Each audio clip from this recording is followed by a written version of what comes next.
نحمده ونصلي ونسلم على رسوله الكريم وعلى آله وأصحابه وأهل بيته أجمعين. أما بعد فأعوذ بالله من الشيطان الرجيم. بسم الله الرحمن الرحيم.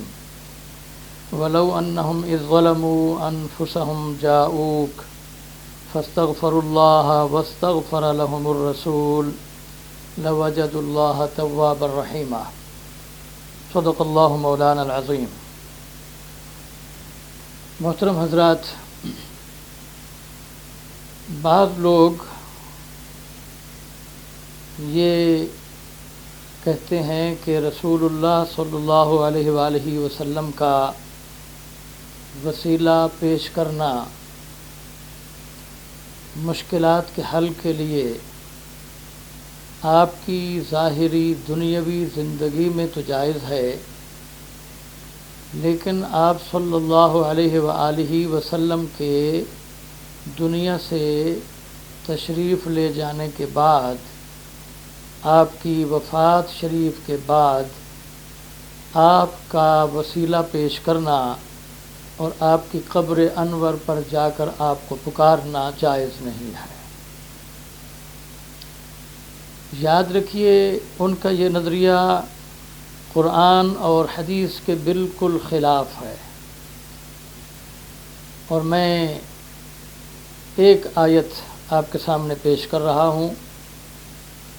آیات تو اور بھی ہیں، لیکن ایک آیت مسلمان کے لیے تو قرآن کا ایک لفظ بھی کافی ہے، آیت تو پھر آیت ہے. سورہ نساء اور سورت کا 9واں رکوع، 5واں پارہ اور 5ویں پارے کا 6واں رکوع ہے. آیت نمبر 64 ہے. اللہ تعالیٰ اس آیت میں فرماتا ہے وَلَوْ أَنَّهُمْ إِذْ ظَلَمُوا أَنفُسَهُمْ جَاءُوكَ. اور اگر یہ لوگ اپنی جانوں پر ظلم کر بیٹھیں تو اے حبیب صلی اللہ علیہ وسلم وہ آپ کی بارگاہ اقدس میں حاضر ہو جائیں. فاستغفر اللہ، پھر وہ اللہ سے مغفرت مانگیں. واستغفر لهم الرسول، اور رسول صلی اللہ علیہ وسلم ان کے لیے اللہ تعالیٰ سے مغفرت طلب کریں. لَوَجَدُوا اللَّهَ تَوَّابًا رَحِيمًا، تو وہ ضرور اللہ تعالیٰ کو بہت توبہ قبول کرنے والا، رحمت فرمانے والا پائیں گے. اس آیت میں اللہ تعالیٰ نے گناہ گاروں کو بارگاہ رسول میں حاضر ہونے کا حکم فرمایا ہے. اگرچہ بظاہر یہ جملہ خبریہ ہے، مگر حقیقت میں یہ جملہ انشائیہ ہے. اس میں یہ حکم ہے کہ جب کسی سے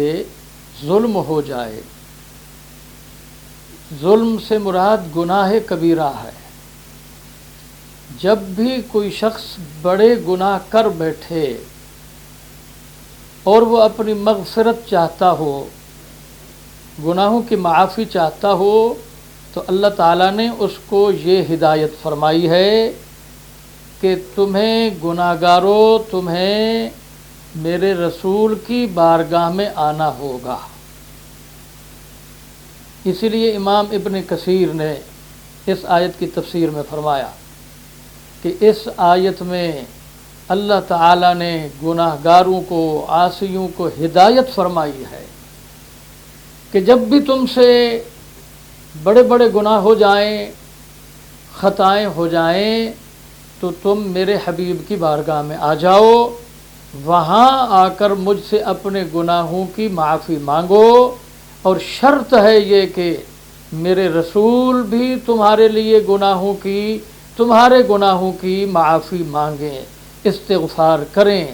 دعا کریں کہ اے اللہ ان کے گناہ بخش دے. پھر تمہاری توبہ قبول ہوگی، گناہ بخشے جائیں گے اور تم پر رحمت کی جائے گی۔ اور مفتی محمد شفیع دیوبندی نے بھی اس کے تحت یہی لکھا ہے معارف القرآن میں کہ اس سے یہ ضابطہ ہمیں معلوم ہو گیا ہے، یہ ایک قانون ہمیں پتہ چل گیا ہے کہ جب بھی ہم سے گناہ ہو جائے یا کسی مسلمان سے گناہ ہو جائے تو وہ بارگاہ رسالت میں حاضر ہو، وہاں جا کر اللہ سے اپنے گناہوں کی مغفرت طلب کرے اور رسول اللہ صلی اللہ علیہ وسلم سے درخواست کرے کہ یا رسول اللہ صلی اللہ علیہ وسلم آپ بھی میرے لیے اللہ سے استغفار فرمائیں اور میرے لیے بخشش کی دعا فرمائیں۔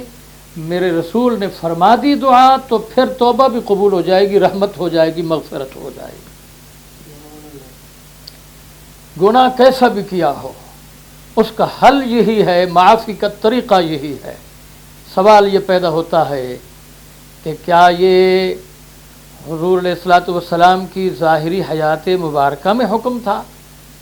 یا بعد وفات بھی یہی حکم ہے؟ تو مفتی محمد شفیع دیوبندی نے یہ لکھا ہے کہ جس طرح ظاہری حیات مبارکہ میں یہی ضابطہ تھا اور گناہگار حضور کی خدمت میں حاضر ہوتے تھے اور حضور سے التجا کرتے تھے کہ آپ ہمارے لیے مغفرت کی دعا فرمائیں اور حضور فرماتے تھے، اسی طرح بعد وفات بھی روضہ رسول صلی اللہ علیہ وسلم پر حاضر ہو کر یہی طریقہ اختیار کرنا، یہ اس کی ہدایت اللہ تعالیٰ نے فرمائی ہے۔ اور مفتی شفیع صاحب کی یہ بات بالکل درست ہے کہ بعد وفات بھی یہی ہدایت ہے، یہی ضابطہ ہے، اس لیے کہ قرآن کریم کی اس آیت میں اللہ نے یہ نہیں فرمایا کہ میرے رسول اگر دنیا میں ہوں تو جانا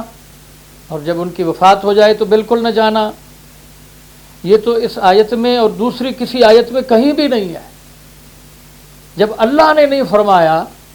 تو اللہ کی ارشاد کو کون مقید کر سکتا ہے اپنی مرضی سے؟ اس کے اوپر کنڈیشن کون اپنی مرضی سے لگا سکتا ہے؟ کس کو اختیار ہے؟ اس آیت میں نہ یہ قید ہے کہ ظلم کون سا کیا ہو، یعنی کون سا گناہ کیا ہو، یہ بھی اس میں قید نہیں ہے کہ ظالم یعنی گناہگار کون ہو جس کے لیے یہ ہدایت ہے، اور اس میں یہ بھی قید نہیں ہے کہ وقت کون سا ہو، کیا حضور علیہ الصلوۃ والسلام کی ظاہری حیات مبارکہ کا وقت ہو یا بعد وفات کا ہو، کوئی قید نہیں ہے، جس سے یہ معلوم ہو گیا کہ مطلقاً اللہ نے ہمیں ہدایت دی ہے، اور جب مطلقاً اللہ تعالیٰ کا کوئی حکم ہو تو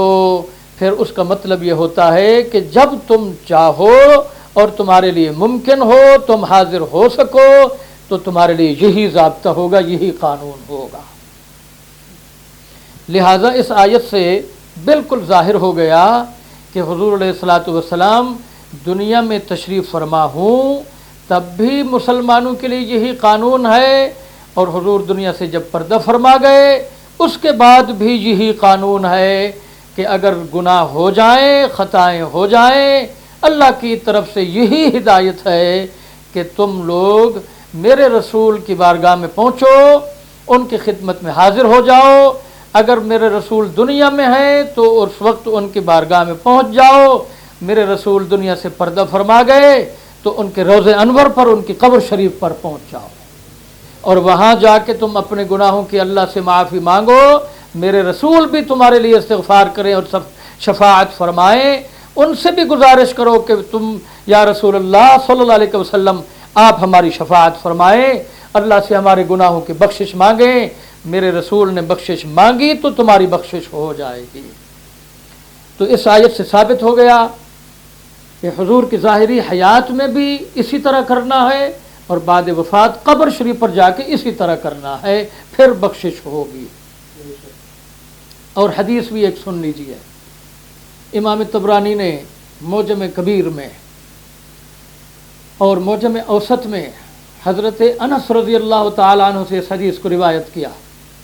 کہ جب رسول اللہ صلی اللہ علیہ وسلم کی چچی محترمہ حضرت فاطمہ بنت اسد رضی اللہ تعالیٰ عنہا حضرت علی المرتضیٰ کی والدہ محترمہ ان کا انتقال ہو گیا تو رسول اللہ صلی اللہ علیہ وسلم خود تشریف لائے اور آپ حضرت فاطمہ بنت اسد کی قبر شریف میں خود لیٹ گئے اور اس کے بعد دعا فرمائی. وہ دعا یہ تھی: اللہم اغفر لأمی فاطمہ بنت اسد بحق نبیک محمد صلی اللہ علیہ وسلم و بحق الانبیاء من قبلی. اے اللہ میری ماں فاطمہ بنت اسد، یہاں چچی کو ماں قرار دیا سرکار نے، کو بخش دے اپنے نبی حضرت محمد صلی اللہ علیہ وآلہ وسلم کے وسیلہ سے، اور مجھ سے پہلے جتنے انبیاء کرام دنیا سے چلے گئے ہیں ان سب نبیوں کے وسیلہ سے. اور رہی یہ بات کہ جی قبر انور پر جا کے پکارنا، تو امام ابن کثیر نے یہی لکھا ہے تفسیر ابن کثیر میں، وَلَوْ أَنَّهُمْ إِذْ ظَلَمُوا أَنفُسَهُمْ جَاءُوكَ کی تفسیر کے اندر کہ قبر انور پر پہنچیں اور حضور سے عرض کریں، حضور سے درخواست کریں کہ یا رسول اللہ میں گناہگار خطا کار آپ کی بارگاہ میں آ گیا ہوں، آپ میری اللہ کی بارگاہ میں شفاعت فرمائیں، میرے لیے بخشش کی دعا فرمائیں. یہ جا کر حضور کی بارگاہ میں التجا کرے، درخواست پیش کرے، تو یہ پکارنا نہیں تو اور کیا ہے. اگر یہ شرک ہے تو پھر سب سے پہلے تو امام ابن کثیر مشرک ہوئے، ان پر فتویٰ لگائیے، بعد میں کسی اور پہ لگانا. اور یہ لوگ جو کہتے ہیں نا بعد وفات وسیلہ پیش کرنا جائز نہیں اور پکارنا جائز نہیں، ان کے جو مذہبی رہنما ہیں شیخ احمد ابن تیمیہ، ان کی کتاب ہے مجموعۃ الفتاوی، اس کے جلد اول صفحہ نمبر 40 پر انہوں نے امام احمد ابن حنبل کے حوالے سے لکھا ہے کہ امام احمد ابن حنبل فرماتے ہیں رسول اللہ صلی اللہ علیہ وسلم دنیا میں جب ظاہری حیات مبارکہ کے ساتھ جلوہ فرما تھے، جس طرح اس وقت آپ کا وسیلہ پیش کرنا جائز تھا، اسی طرح آپ کی وفات شریف کے بعد بھی وسیلہ آپ کا پیش کرنا جائز ہے. اب اگر یہ بات شرک ہے تو امام احمد ابن حنبل پر شرک کا فتویٰ لگائیے اور اپنے مذہبی رہنما اور اپنے پیشوا امام ابن تیمیہ پر بھی لگائیے. وہ جو تمہارے امام ہیں، ہمارے امام نہیں ہیں، ان پر یہ شرک کا فتویٰ لگائیے. اور اگر آپ لوگ اتنی جرت کریں گے کہ امام احمد ابن حنبل کو مشرک قرار دیں گے اور اپنے مذہبی رہنما اور امام اپنے ابن تیمیہ کو بھی مشرک کہیں گے، تو پھر آپ لوگوں سے کوئی بعید نہیں ہے، آپ ہر پوری امت کو ہی مشرک کہہ سکتے ہیں. یاد رکھیے صحیح احادیث سے ثابت ہے اور صحابہ کرام کا یہ عمل رہا ہے اور تابعین کا یہ عمل رہا ہے، تسلسل کے ساتھ امت کا اولیاء کا یہ عمل رہا ہے کہ روضہ رسول صلی اللہ علیہ وسلم پر حاضر ہوتے رہے اور آپ سے التجا شفاعت کی کرتے رہے اور اس سنت پر وہ عمل پیرا رہے. اور جب انہوں نے پوری امت کے اولیاء نے، علماء اہل حق نے یہ عمل کیا ہے اور اس کو سنت قرار دیا ہے، اس لیے ہم بھی عمل کرتے ہیں، اسے سنت قرار دیتے ہیں. اللہ تعالی ہمیں اس پر عمل کی توفیق عطا فرمائے. وما علی الا البلاغ.